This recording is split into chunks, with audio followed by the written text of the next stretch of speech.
Não é isso? Eu assistia uma aula, Pedro, assisti a primeira aula. Eu tinha 15 aulas lá de direito constitucional. Eu assistia a primeira aula, fazia meu material no caderno, né?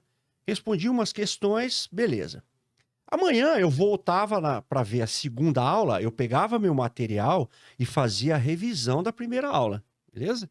Quando eu estava aqui na 15ª aula, eu ia começar ela, eu fazia a revisão desde a primeira. Aquele conteúdo, cara, ficava gravado na minha cabeça. Até os desenhos que eu tinha feito, eu conseguia lembrar.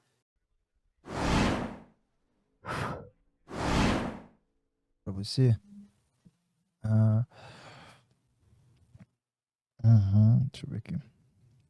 O Matheus Alves está perguntando. Delegado, qual é o bizu de estudo para quem tem pouco tempo? Abraço pra galera do Fuzileiro Real. Abraço aí, Matheus. Então, cara, tem que estabelecer aquela meta, né? Palpável, e de modo que você possa cumprir. Eu tenho 1 hora de estudo só por dia, 2 horas. Você tem que otimizar, né, da melhor maneira possível essa 1 hora, 2 horas. Mas independente do tempo que você tenha para estudar, eu acredito que você tem que ter um método, uma técnica mínima. E é o que eu utilizava era você leitura, né, ou videoaula, você fazer o seu material, responder questões. Eu tinha caderno, Pedro, eu tinha uns cadernos gigantescos, assim, onde eu fazia o material. Antes de cada retomada de estudos, revisão. A revisão constante, periódica, é essencial para você não se iludir, cara, porque você começa a estudar 1, 2 horas e vai passando, você não lembra de nada, não sabe nem do que está falando.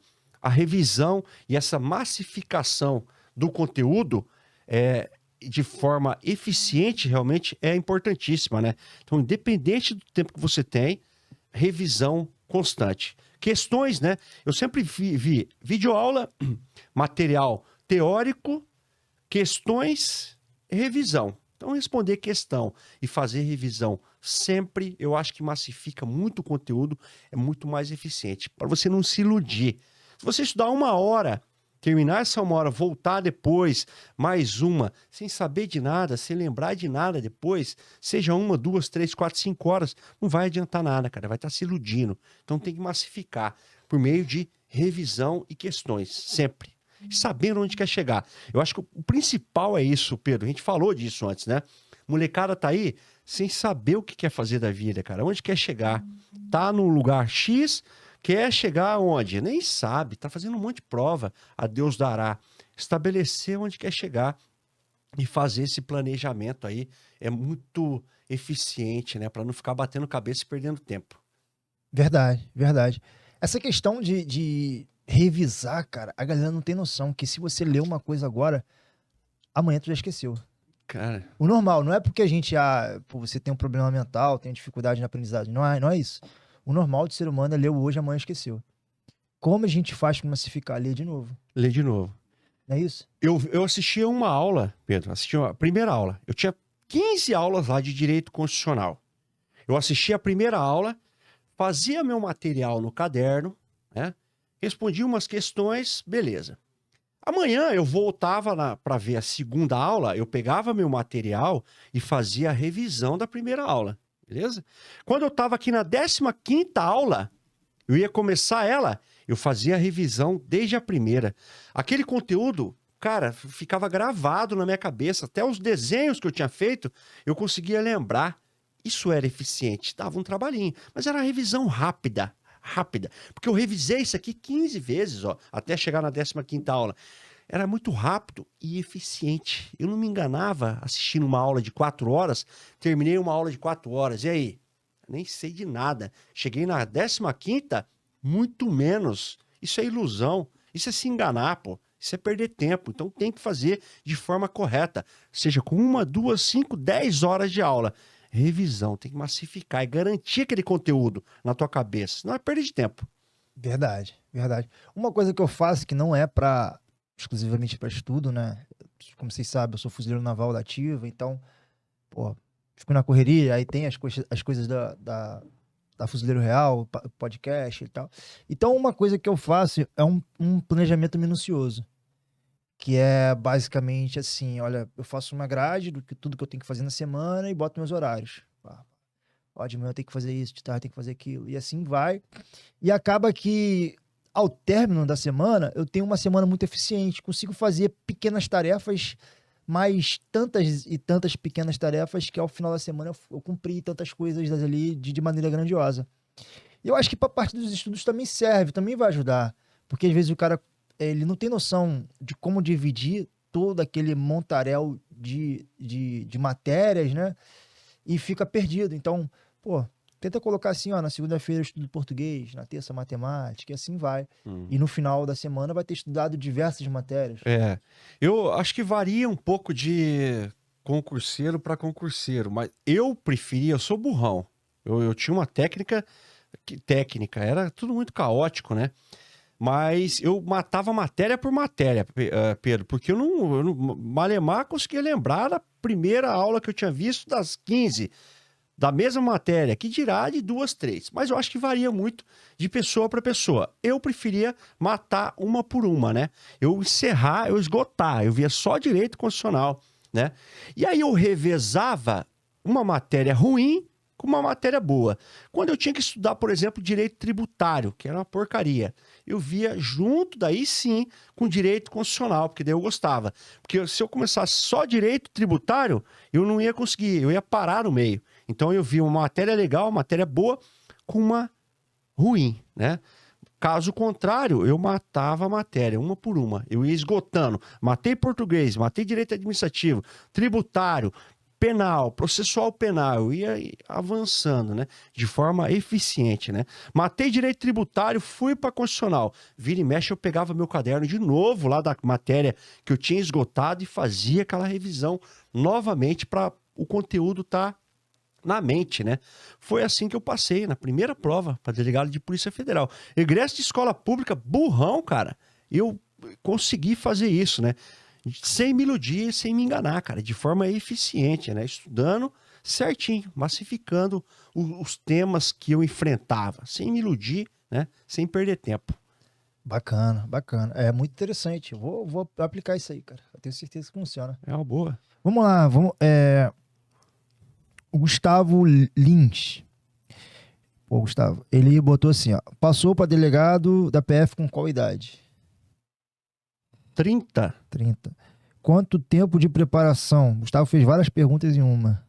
Então, o meu tempo, eu formei em Foram os 9 2011. anos, né? Eu formei em 2011 e passei em 2012. Mas eu já estava me preparando desde o início da faculdade. Desde a faculdade, Aí né? que foi. Se for falar assim, quanto tempo você estudou para delegado? 1 ano.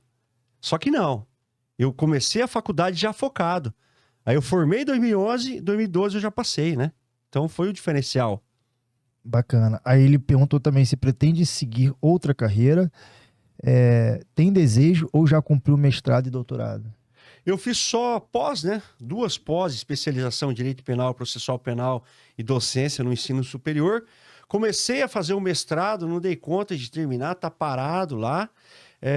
Pretendo fazer ainda. Voltei a estudar para magistratura, paguei cursinho preparatório e tudo, Pedro, e desisti também, cara. Enfim, chega num momento assim que é tanta coisa para fazer. E aí você fica igual o pato lá que você falou, né? Fazendo tudo e não fazendo nada que presta, né? Então eu tava fazendo um monte de coisa, acabei abandonando, né? Tô só dando aula na faculdade lá de Direito, trabalhando e dei uma sossegada na vida. Mas eu tinha vontade de fazer magistratura, cara. Magistratura para mim seria o auge, né? É o auge, né? De qualquer concurso público, eu acho. Uhum. Magistratura estadual ou federal. Eu cheguei a voltar, começar a estudar, cara, mas desanimei. Faltou a maior motivação, né? A necessidade para mim daí. Eu sempre estudei na pressão, precisando, né? E nessa vez, você passa num concurso razoável, cara, já acomoda, né? Fica de boa, então é difícil. Mas eu tinha vontade. E tenho vontade de fazer um mestrado, um doutorado aí para docência. É interessantíssimo. E sempre manter estudando, né, cara? O cérebro da gente é um músculo que você precisa exercitar. O legal é que você tá dando aula, né? Então, querendo ou não, o professor também estuda, né? Tem que preparar matéria e tudo Bastante, mais. bastante. É sempre legal isso. É. Tem um camarada aqui que é da tua turma, Jefferson Berger. Ah, o Berger. Ah. Berger. Gaúcho, Galdério, Isso. brabo esse aí. Padrão da escola, ele é o 3246, do segundo pelotão da terceira C. Aí. Turma 200, a melhor. Berger, é. Você é exemplo da nossa turma, parabéns. Valeu, Berger. Abração, meu irmão. Caraca, de sumos. De sumos. Turma 2000, né? Eu sempre procuro um ou outro, assim, cara, acaba se perdendo, né? Eu achava legal, acharia legal, e eu acho muito difícil. Reunir, né, Pedro? Não sei se tem reunião das turmas, juntar 2000, marcar um evento no Rio de Janeiro e vir todo mundo, independente de que profissão o cara esteja exercitando e tal. Mas achei muito difícil fazer, mas seria legal, né, cara? Pô, cara, é uma coisa que algumas turmas fazem, não é Aham. tradição de todas as turmas. Inclusive, eu fui na festa de 30 anos da turma 94, cara. Ah, é? Que festa top. Eles foram no Ciampa, né? Então, pô, foi bacana, porque é tudo nostalgia, né? Da galera lá. Bacana. Então, Mas fizeram uma festa no Ciampa. foi lá. Pô, e que fizeram legal, uma cara. parada legal lá. Aham. E, pô, top demais. E, pô, você que é da turma 2000, pô. 2000? 2000, reúne aí, cara. A gente tem muita afinidade também, cara, porque a gente conviveu muito no GPTFNRG com a 2001 também. Uhum. Até tava falando com o Conrad ontem, essa semana aí, foi o que eu falei, que ele é 2001. Esse Edson, amigo meu de infância, ele entrou na 2001 também. Né? Então tem bastante contato. Então 2000 e a 2001, que a gente teve bastante convivência lá, assim. Tenho vontade de encontrar a turma. Pô, bacana. Então, recado tá dado. Ó, só manda mensagem aí pra gente aí da Fuzileiro Real. A gente vai dar um jeito de reunir essa galera aí e fazer um Boa. evento pra vocês. É isso aí.